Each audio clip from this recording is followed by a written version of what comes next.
कुछ ऐसे भी ससुराल वाले लालची लोग होते हैं दोस्तों। इस कहानी को सुनने के बाद इस कहानी का पार्ट 2 जरूर सुने। चलिए शुरू करते हैं आज की कहानी।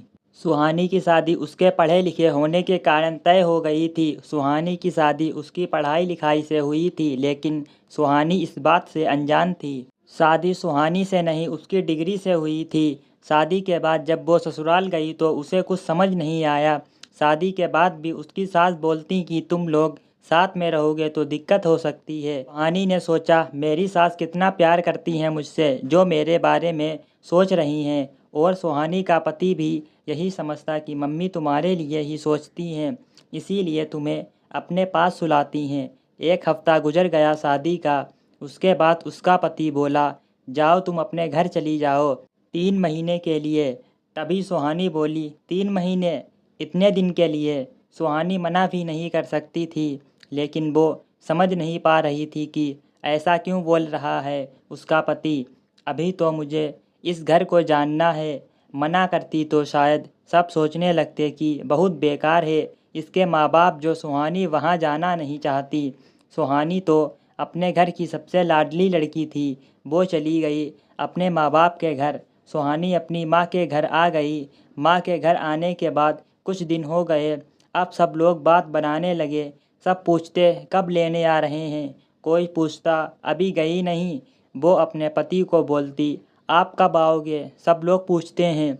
सुहानी पूछती, आप लेने क्यों नहीं आ रहे हो, कोई परेशानी है तो बताओ, मैं आपके साथ हूँ। उसका पति उसे हमेशा यही बोलता, तुम अपनी माँ के यहाँ हो, तुम्हें क्या दिक्कत है, तुम आराम से रहो। आखिर वो उसे लेकर क्यों नहीं जाना चाहता था। अब तक यह बात समझ नहीं आ रही थी सुहानी को। अब तो सुहानी के माँ बाप को भी अजीब लगने लगा था, क्योंकि उसके माँ बाप ने उसके पति से बोला कि घर पर मिलने तो आ सकते हो, लेकिन वो मिलने भी नहीं आता। एक दिन सुहानी को पता चला कि उसका पति उसके घर के पास किसी रिश्तेदार के यहाँ आया है, और वहाँ वो इससे पहले भी आया था। अब तो सुहानी को जिद हो गई कि उससे मिलने आ जाओ। उधर जिद में लड़ाई बढ़ गई। सुहानी बोली, आप बस मिलने आ जाओ फिर चले जाओ। सुहानी का गुस्सा चरम सीमा पर था। सुहानी घर से खुद ही निकल गई मिलने के लिए कि आज सामने बात करूंगी, क्यों कर रहे हैं वो मेरे साथ ऐसा। सुहानी ने वहाँ का पता पूछा तो उसके पति ने नहीं बताया। अब सुहानी बस से उतर गई और बोली कि मैं अब वहाँ नहीं आऊँगी कभी भी। और वो अपनी पति को यह सब बोलकर रेलवे स्टेशन पर जाने को बोली। और इतना सुन के भी उसके पति पर कोई फ़र्क नहीं पड़ा। उधर सुहानी के माँ बाप का तो रो रो के बुरा हाल हो गया। उधर उसके पति को फ़ोन करा तो उसका नंबर स्विच ऑफ आ रहा था। सुहानी तो थक गई थी ऐसी ज़िंदगी से। वो तो उसे ख़त्म करने का फ़ैसला कर चुकी थी। ससुराल वालों को फ़ोन करा तो बोलते हैं, ऐसे कैसे चली गई। ससुराल वालों पर क्या फ़र्क पड़ता।